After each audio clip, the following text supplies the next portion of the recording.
Welcome to a milk market tidbit for the April milk production report that USDA just released here a few minutes ago, and I'm recording this on Monday, May 20th in the afternoon. So in my podcast this last Sunday, which is a discussion of the milk market, I was arguing in order to have a $5 or $6 rally in the milk market, we needed to have one of two things happen. We either needed to have demand come up significantly or supply go down significantly. Now, with the milk production report, we're going to see that we basically can't even see bird flu in the data. So supply is not as curtailed as everybody thought it would be. After that, we're going to get the cold storage report, and then the dairy products report will actually help lay everything out relative to demand. So we went into this thinking that production would be up just a little bit from March to April, and actually it was up 0.5%. So that was a bit of a surprise. Even StoneX didn't have it coming up quite that much. Cow numbers, we'll look at these in a minute. They say that we went down about 8,000 cows, but the last month they adjusted those up. So cow numbers, you have to look in a bigger perspective. And what was interesting is that month over month, milk per cow was up almost 0.4 pounds. And typically it's like 0.25, 0.3. So milk per cow is strong, which we all thought would be hampered with bird flu. And you can look at the futures contracts from May to November as to what the trade thought of the report.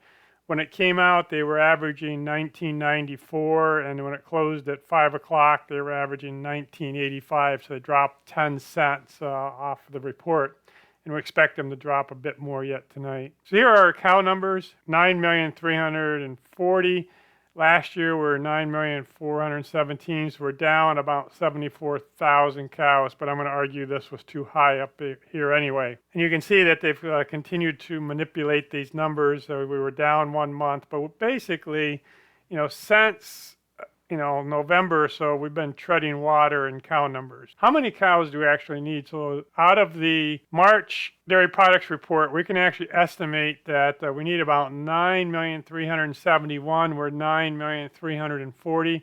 So we're probably on the lower side of what we need, but not significantly, only at 30,000 cows.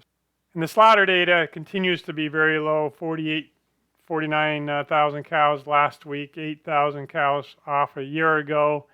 And then if we put this into kind of a bigger picture here, we're at a 31% call rate with these new cow numbers that came in, and would suggest through most of 2024 we should have been expanding cow numbers, but actually weren't. So that does suggest there are some headwinds for heifer replacements and these sorts of things. Daily production came in just about where we expected it to be.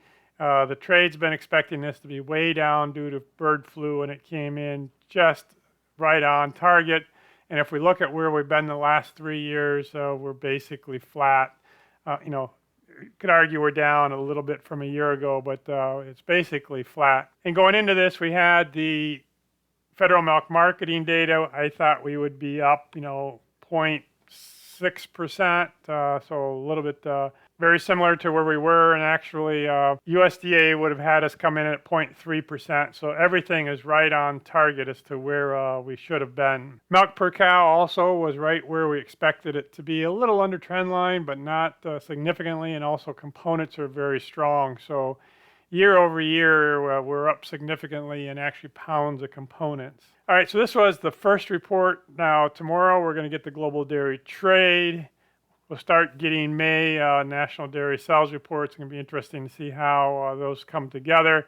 And the big one is going to be the cold storage report on Friday, which will give us an idea if people were putting cheese into cold storage to make a shortage or whether the demand was really high. So I'll get you a report when that cold storage information comes out on Friday.